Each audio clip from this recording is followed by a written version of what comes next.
ئازیز سڵاتان لەبێت خۆشحاڵی لە بەرنامەیەکی نوێدا بە دیداری ئێوەی ئازیز شاد دەبین لە بەرنامەیەم جارەماندا ناوەندێکی ڕۆشنبیری شاری سلێمانی بەسەر دەکەینەوە کە ساڵانێکە خزمەت بە نووسەران و ئەدیبانی کورد دەکات کە ئەویش دەستگای چاپ و پەخشی سەردەمە.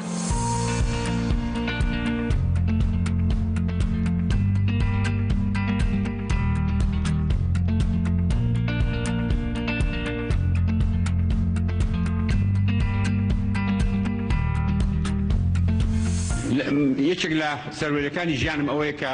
هاوکاری سەردەم بوومە و ئینشاڵڵا وا دەبم بەڵێن دەدەم کە ئینشاڵڵا وا دەڕۆم و ئەوەندەی پێم بکرێت پشتیوانی دەکەم لە سەردەم هەروەها لەوەکانی ترش بەڵام سەردەم بەڕاستی ڕێبازێکی زۆر چاکی دیاری کردووە و ڕوخساندۆ لەسەری ڕۆیشتووە و بەڵێن دووپات دەکەمەوە لە بەرچاوی هەمووتان هەرچی پێم بکرێت بۆیان دەکەم و هێزار شتم پێ دەکرێت و کە هەم وەکو سەرۆکی کۆمەڵی عێراق و هەم وەکو سکردەری گشتی یەکێتی ئیتر هەر شاد و سەربەرد و سەرکەوتوو بن و زۆر سپاس ڕەنگە بیرۆکەی دامەزرانی دەستگای سەردەم خۆ لە دوو خاڵی سەرچیا ببینێتەوە. خاڵی یەکەم ئەو ڕوئیا و دینیابینیە فراوانەی جەنابی مام جەلال هەیبوو لە بۆ پێشخستن و برەودان بە کۆمەڵگەی کوردەواری و دروستکردنی تاکێشی بەرهەمهێن لەناو ئەم کۆمەڵگەیە و گرنگجیدان بە جیلی خوێندەوار. ئەمە وای کرد کە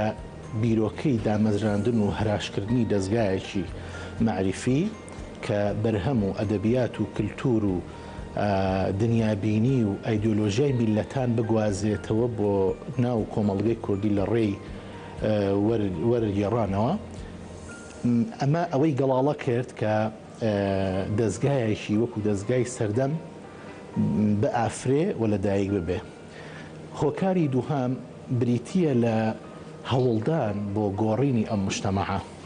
ئەم مجتەمەعە گۆڕینی دنیابینی ئەم کۆمەڵگەی ئێمە لە گرنگجیدان بە هەندێک مەسائلی ڕوخساریگیری و ڕووکەشخوازی بۆ دنیایەکی قوڵ و ئایدۆلۆژیا و بیرکردنەوە و وردبوونەوە و قوڵبوونەوە لە هەموو دیاردەکانی ژیان. ئەم دوو هۆکارە بە شێوەیەکی گشتی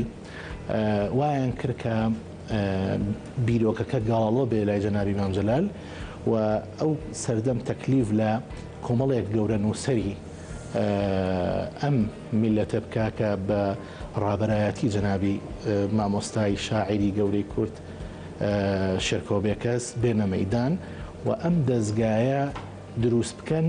بەو ئاراستەیە بڕوا بە ئاراستەی وەرگێڕان و تەرجەمەکردنی ڕوئیا و دنیابینی غەرب بۆ شەرق، ڕوئیا و دنیابینی میلەتان بۆ کورد و کورد سوود لەم ئاکامانە وەربگرێ کە میلەتانی تر بە درێژایی مێژووی حەزاری مێژووی مەدەنی خۆیان گەیشتونێتێ و ببێ بە ڕێنیشاندەر و چرایەک بۆ ئەوەی کە ئێمەش ئیهتیدای پێ بکەین و ڕێگەی خۆمانی پێ ڕۆشن بکەینەوە.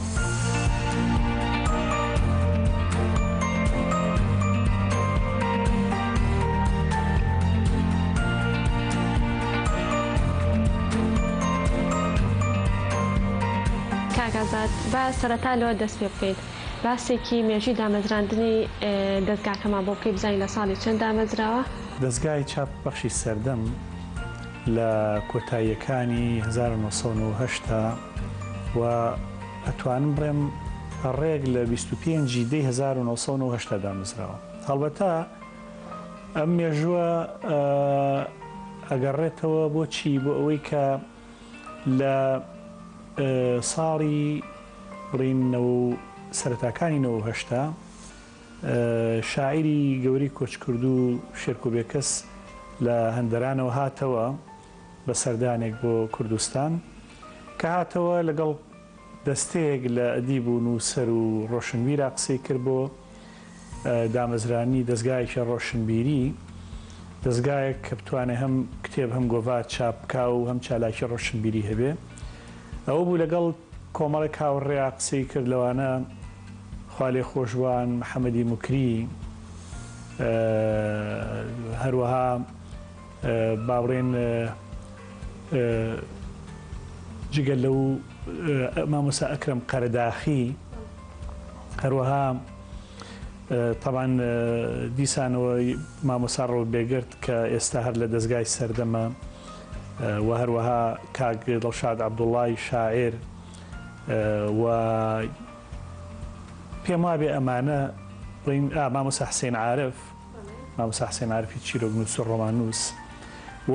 لەگەڵ منی قسەی کرد بۆ ئەوەی کە ئێمە دەستگایەک بتوانین دابمەزرێنین ئەو دەستگایە بتوانێت ڕۆڵێکی کاریگەری هەبێت لە بزوتنەوەی ڕۆشنبیریە بەگشتی. ئیتر ئەوە بوو بە ناوی هەندێک لەو برایانەوە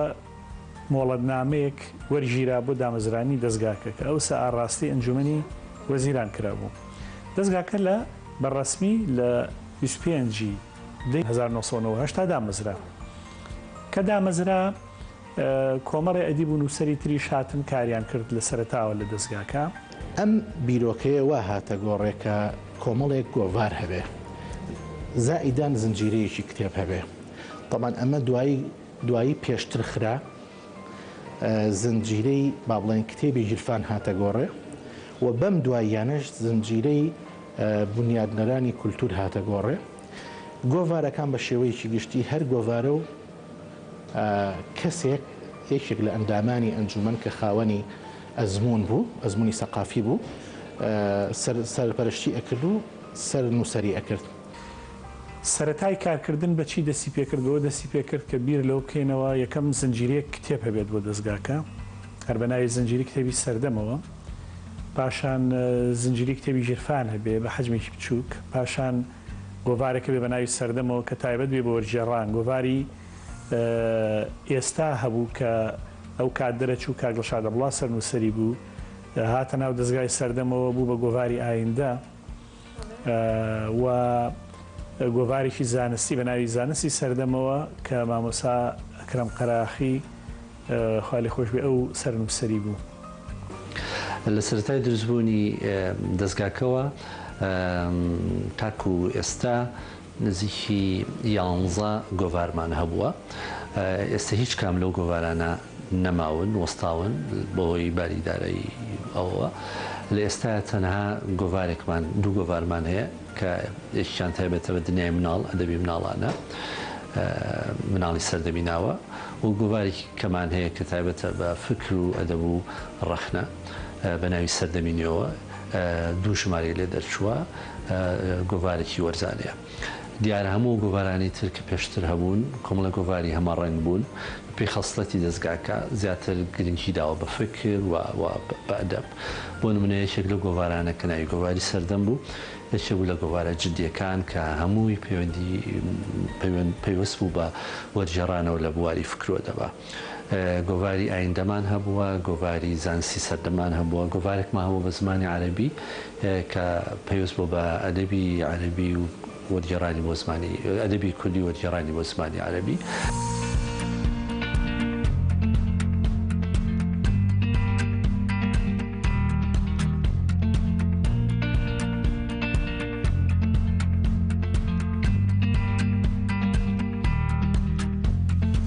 خۆشەوە بزانم هۆکاری دامەزراندنی ئەم دەستگایە چی بوو؟ چی وای کرد کە پێویست کە دەستگایەکی لەم شێوەیە دامەزرێنن؟ خۆتان دەزانن لە دوای ڕاپەڕینەوە و بە تایبەتی با بڕین لە دوای دەستپێکردنی شەڕی ناوخۆ لە هەرێمی کوردستانە بەداخەوە دۆخێکی ناسەقامگیر لە هەموو وارەکانی گرتەوە و یەکێک لەو وارانە واری ڕۆشنبیری بوو کە بەڕاستی یعنی کاریگەریەکی زۆری کردە سەر بواری ڕۆشنبیری شەڕی ناوخۆ و وەکو چۆن ینی کاریگەری ڕاستەوخۆی لەسەر ژیان و گوزەرانی خەڵکو و هەموو وارەکانی تریشە بوو واری ڕۆشنبیریش بە هەمان شێوە.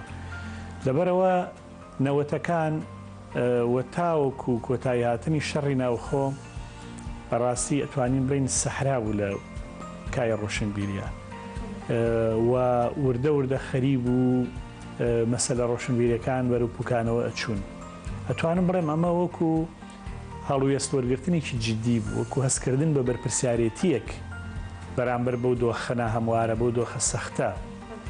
بەو قات و قڕی ڕۆشنبیری ئەوسا و بۆ هەڵسانەوەی گوتاری ڕۆشنبیری بۆ بژانەوەی بزاوی ڕۆشنبیری و چاپ و چاپەمەنی لە کوردستانە و دەستگای چاپ و پەخشی سەردەم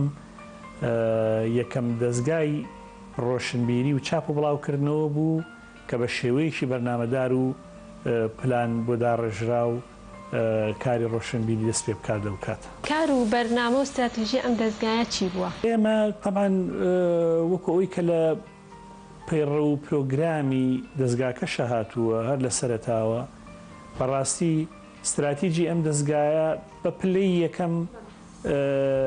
خزمەتکردنە بە کەلتوری کوردی و بە هەوڵدان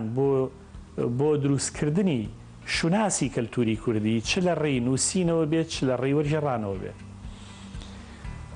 تا ئێستا ئێمە چەند توانیمانە ئەم ئامانجە چەند بپێکشین ئەوە مەسلەیەکە دیسانەوە ئێمە خۆمان بڕاری لەسەر نادەین بەڵام بەجددی کار بۆ ئەمە کراوە و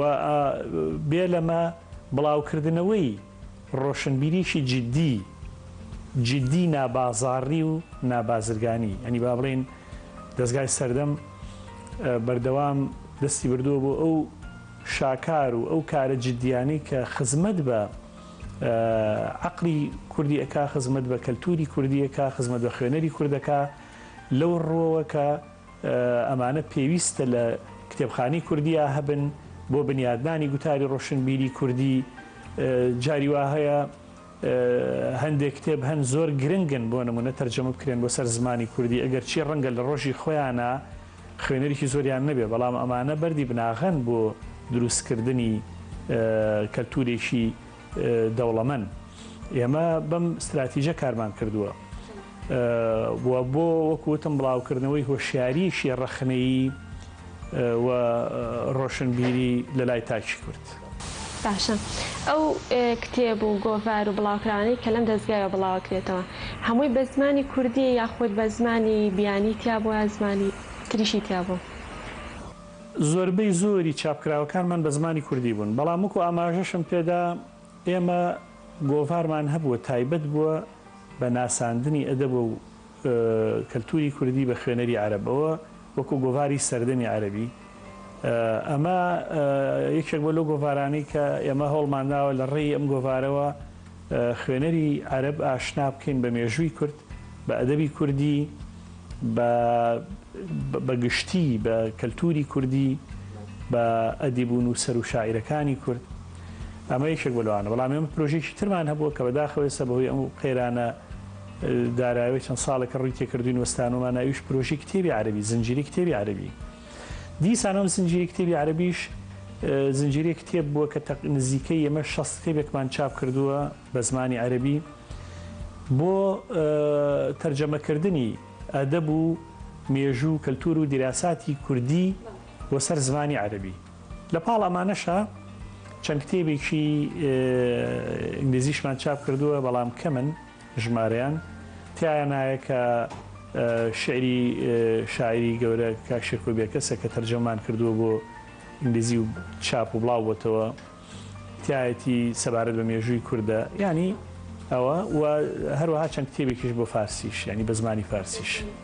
بەڵام بێگومان ئەمانە هەمووی یاعتیما دەکاتە سەر دوو شت. یەکەمیان مەسلەی ئەو بودجەی کە تەرخانە کرێت بۆ ئەو پرۆژانە، دووهەم ئەو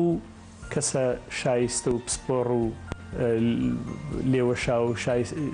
شایانانی کە ئەتوانن لەم بوارانە کار بکەن بۆ ئەو پرۆژانە. بەڵێ باشە ئەگەر کەسێک بێوێ بێتە ئێرە کتێبێکی پێبێ بێ بۆی چاپکەن ئێوە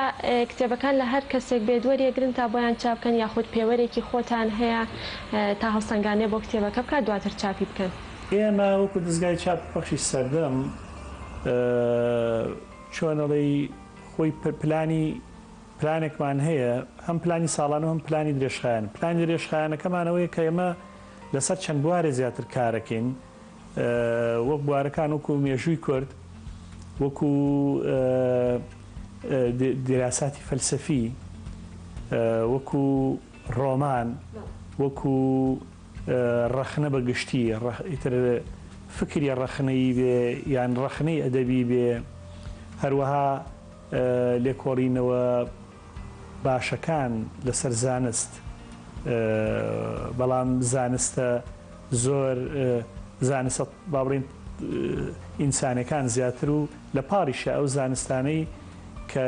بایەخ بە بۆ نمونە مەسەلە گشتیەکانی زانستێن وەکو گەردون و گەردون ناسی وەکو زانستەکانی با بڵێن سایکۆلۆجی سۆسیۆلۆجی مەسەلەن هەندێک جاریش فیزیک ئەوانە پرەنسیپی ئێمە بۆ هەڵسەنگاندنی کتێبەوە بۆ کە کتێبێک کە هاتووە بۆ لامان ئەگەر لەو بوارانەی کە لەو بوارانە جێی بوو بێتەوە و لیژنەکە پاش هەڵسەنگانن ڕەزامەندی نواندوێت لەسەری ئەنج دوایی نۆرەی خۆی گرتووە بۆ چاپ ئەمە ئەوە بەنسبەت مەسلەی ڕۆڤارەوە ڕۆڤار بەڕاستی بڵاوکراوەیەک بوو کە بەداخەوە ئێستا ئەوشمان ڕاگرتووە لە ئێستا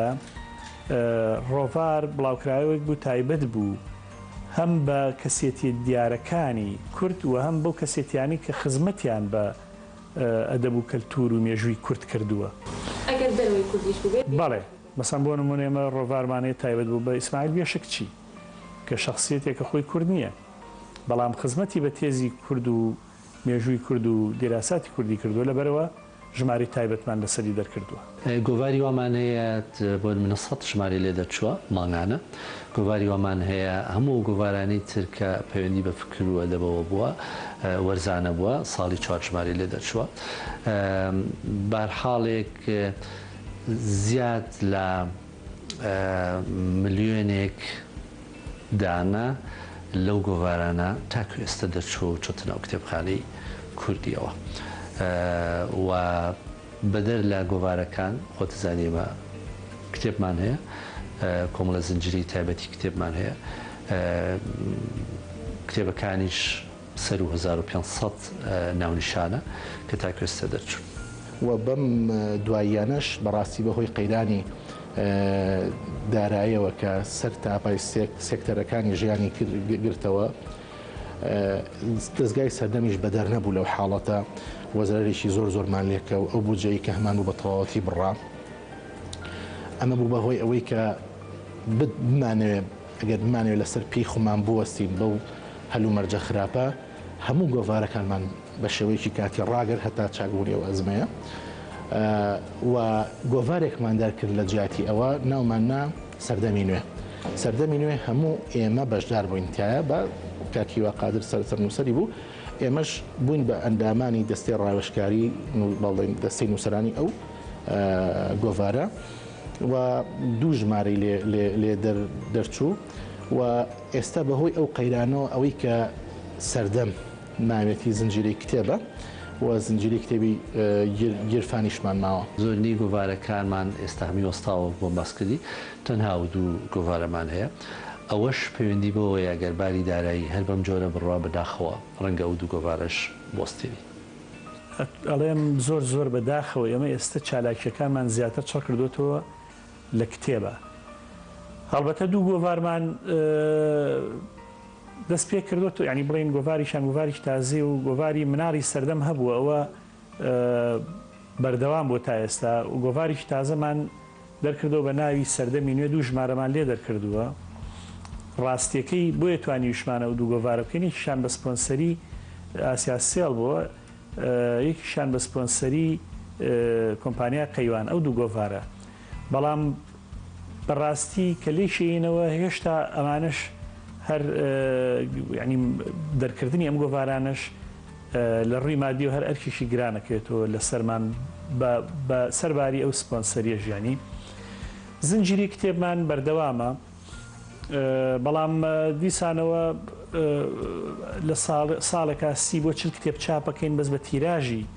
جاراننا جاران ئێمە لە 1000 نوسخە کەمتر کتێبمان چاپ نەکرد بەس ئێستا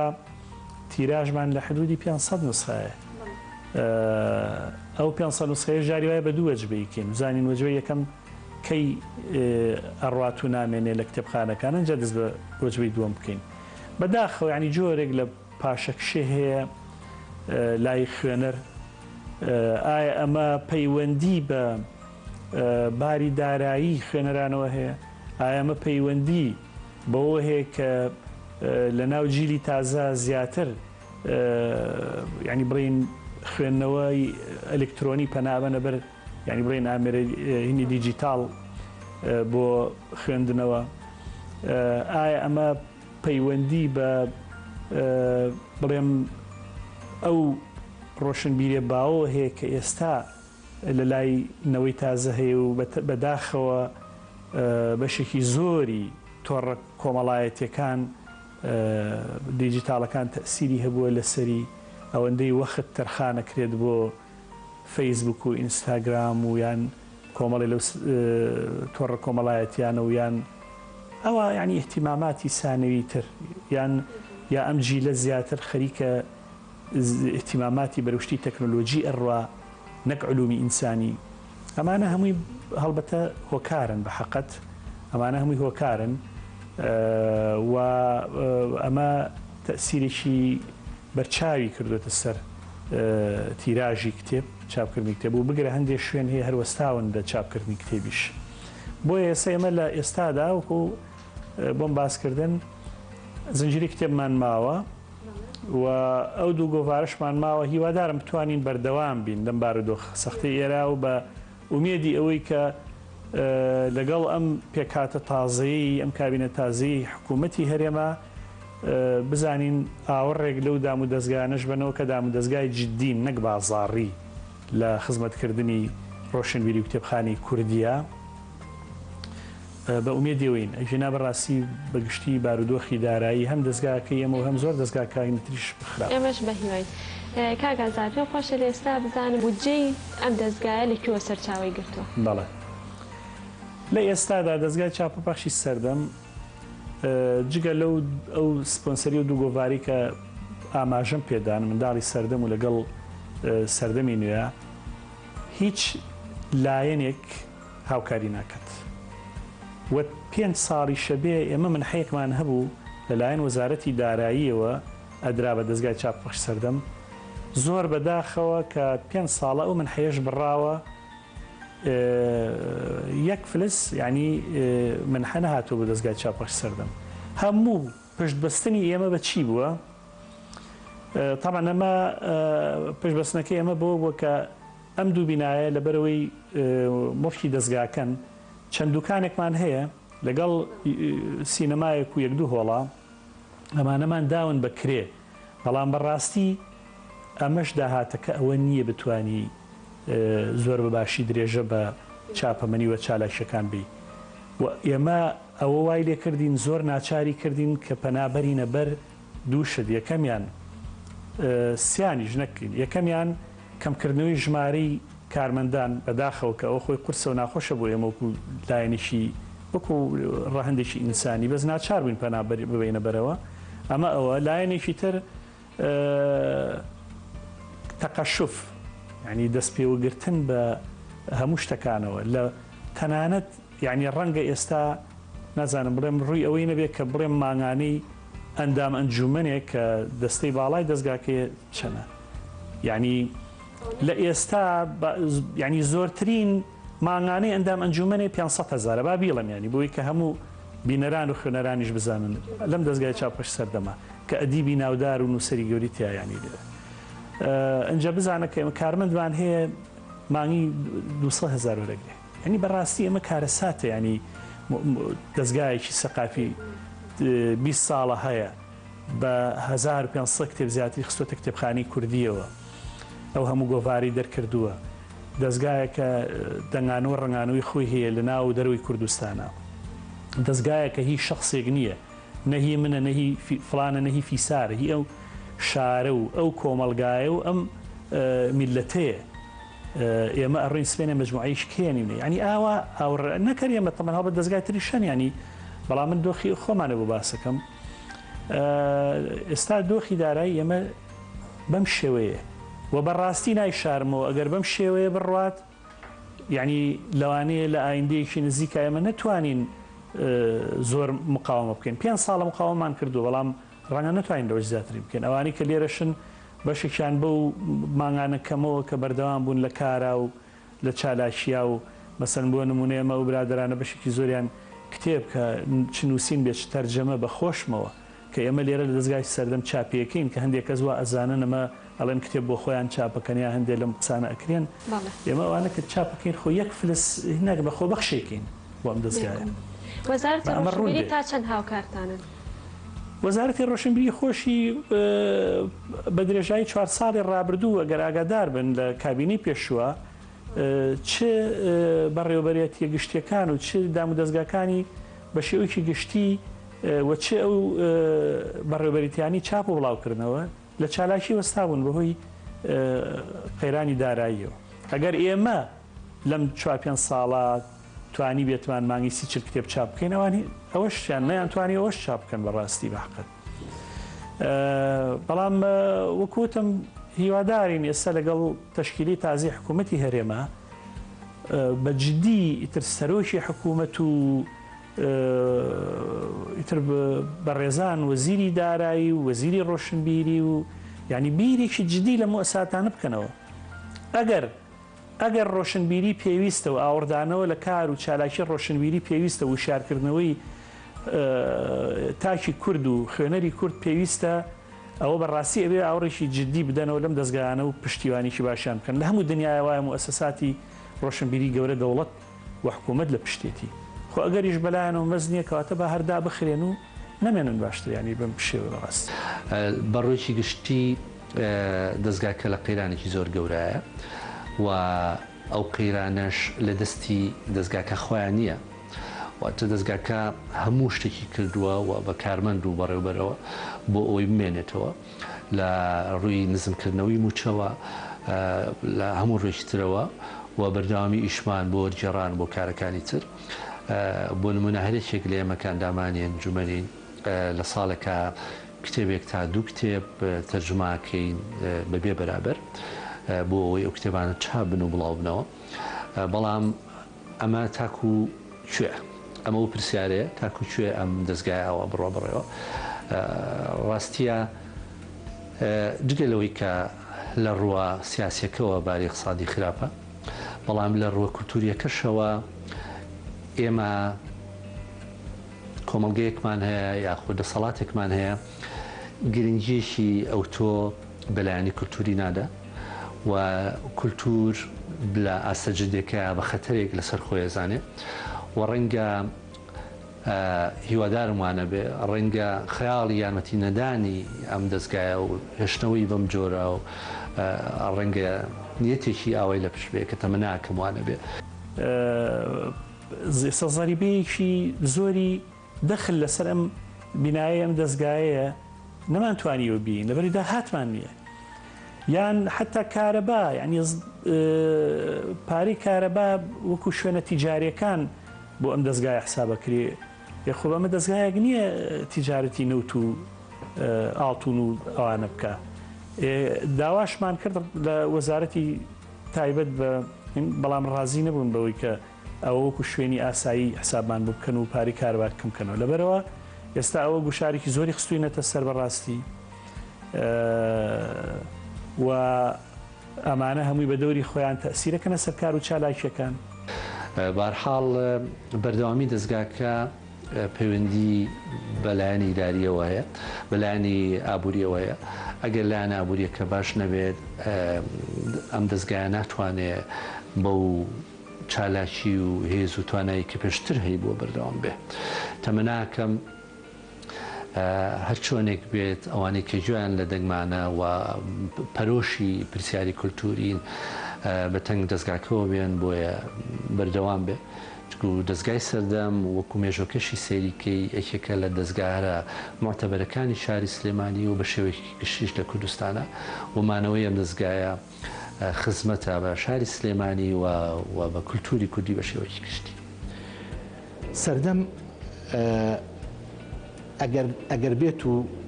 حەزارەتی کوردی دیوارێک بێ سەردەم لایەکی زۆر ئەکتیڤ و زۆر دامەزرا و زۆر سەقامگیری ئەو دیوارەیە. سەردەم ڕۆڵێکی زۆر بەرچاوی هەبوو لە دووشتە. یەکەم تەرجەمەکردنی باشترین بەرهەمەکانی دنیا، باشترین ڕیوایەتی دنیا، باشترین کتێبی فکری دنیا، باشترین فەیلسوفەکانی دنیا باشترین پەروەردەکردنی مناڵ، باشترین برەودان بە ئەدەب، باشترین برەودان بە سەرجەم سێکتەرەکانی کە خزمەت بە بواری مرۆیی ئەەکەن. خاڵی دووهام سەردەم ڕۆڵی هەبووە لە برەودان بە حرەکەی وەرگێڕان لە ناو ئەم میلەتەیە. حرەکەی وەرگێڕان ڕاستە هەبووە پێشتر، ڕاستە وەکو بزاوتێک هەبووە لەسەر مستەوای شخصی کە تاکردوێتی و لەسەر مستەوای موەسساتیش کە کراوە، بەڵام دەستگایەک کە بە شێوەیەکی تۆکمە، بە شێوەیەکی ورد، بە مەدروسی دەست بداتە وەرگێڕان و کار لەسەر پەروەردەکردنی کۆمەڵگە بکات، و کار لەسەر تێگەیاندنی کۆمەڵگە بکات، و کار لەسەر گۆڕینی زەوقی کۆمەڵگە بکات بەرەو ئاقارێکی باشتر و پێشکەوتنخوازی دەستگای سەردەم بووە. دەستگای سەردەم شەرەفێکی گەورەیە بۆ هەموو ئەو کەسانێک کە ئیشیان تیا کردووە بەخۆشمەوە. ئێمە ماوەتەوە خاڵێک بڵێم لە 2003 کە ڕێمەوە دواوە کە حکوومەتی بەعز ڕووخا جەنابی مام جەلال جارێک کە بیری لەوە کردەوە کە ئێمە کۆنتاکتمان لەگەڵ عەرەبا هەبێ، ئێمە فکر و ئەدەبیاتی خۆمان بناسەین بە عەرەب، ئێمە خۆمان بکەین بە هاوبیر لەگەڵ خاوەن فکرە دنیابینە جوانەکانی عەرەبا، لەگەڵ خاوەن قەڵەمە بە بڕۆشتەکانی عەرەبا. ئەو بیرۆکەی ئەوماندانا کە سەردەمی عەرەبی، گۆڤاری سەردەمی عەرەبیدا بمەزگەنین، بەداخەوە ئەویش بەر ئەو حەملەی ڕاگرت نەکەوتووە کە بەهۆی قەیرانی دارایی و تووشی دەستگاکە بووە. ئێمە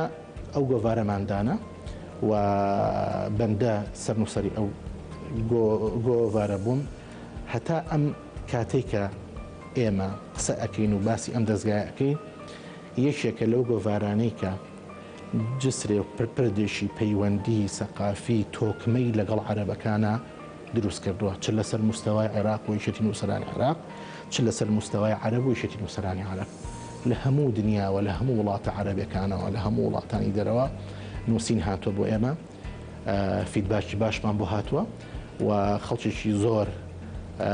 هاتووە بە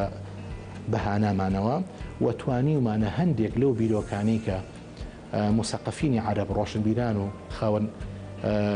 کلتورانی عەرەب هەیان بووە لەسەر میلەتی کورد ڕاستی کەینەوە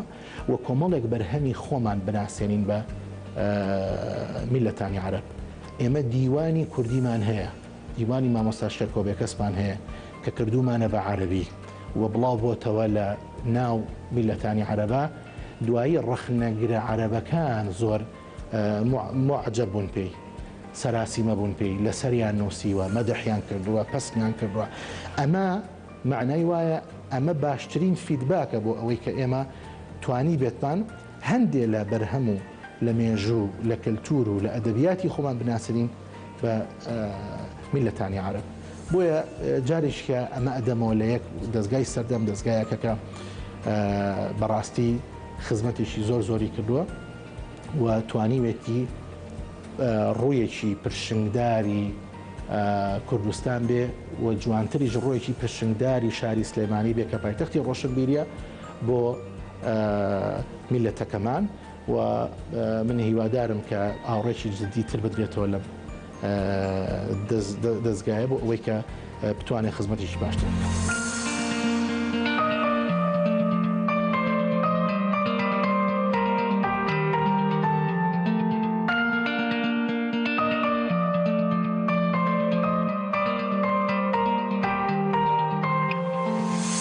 دەستگای چاپ و پەخشی سەردەم یادگارێکی گەورەی شاعری کورد شێرکۆبێکەسە.